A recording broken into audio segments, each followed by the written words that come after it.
The fire was out by morning. The house looked like a skeleton trying to remember who it used to be. Charred wood, melted glass, a silence too thick to breathe in. The fire chief put a hand on my shoulder. I don't remember his words exactly, just the shape of them. "It's over." He meant the fire, not the rest. They found my daughter's body in what used to be her room, curled under the window, like she'd tried to get out. My wife didn't cry. She blamed my old wiring. She packed 2 bags, signed the insurance papers, and walked out without looking back. But I stayed, sat on the curb until the moon rose. The next day I sifted through the ruins, looking for nothing, finding too much. And then, under the scorched floorboards of the master bedroom closet, I found it. A fireproof safe, still locked, still warm. I opened it with trembling hands. Inside, melted trinkets, a watch, and 1 page, singed at the edges, ink bleeding at the seams. But I could still read it. "Daddy, I'm scared. Mommy's new friend is here with gasoline.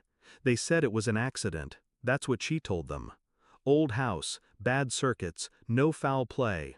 I believed her, at first, because I had to. Because the only thing worse than losing your daughter is learning she screamed for you while someone poured fuel at her feet. My wife had never mentioned a friend. She said she was lonely, that I worked too much, that I didn't listen anymore. But she'd never said she wasn't alone. And that page? It was her handwriting, our daughter's, tiny, careful, a confession written in fear.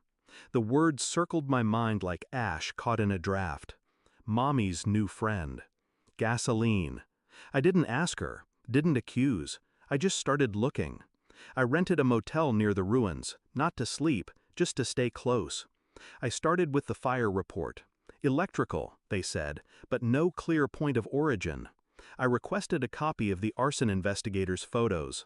Found something odd.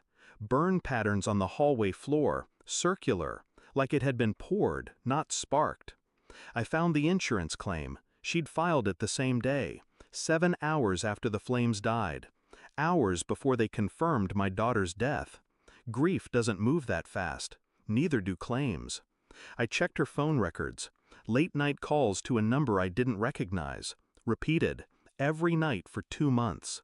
A man named Logan, ex-con, arson charges, pled down to reckless endangerment. I sat with that name in my mouth for hours. Then I checked her bank account. She'd transferred $12,000 to him 3 days before the fire. I didn't confront her. I didn't scream. I just invited her to coffee. She wore black again, pretending it was grief, not guilt.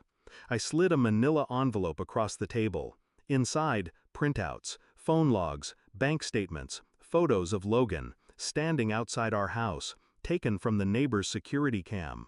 She didn't even open it. She just froze. Didn't deny it. Didn't speak. Because there was nothing left to say. I pulled out the last page, my daughter's words. Her hand shook as she reached for it. I pulled it back. She wasn't allowed to touch it. Not anymore. I never went to the police. That would have been too easy. Too clean.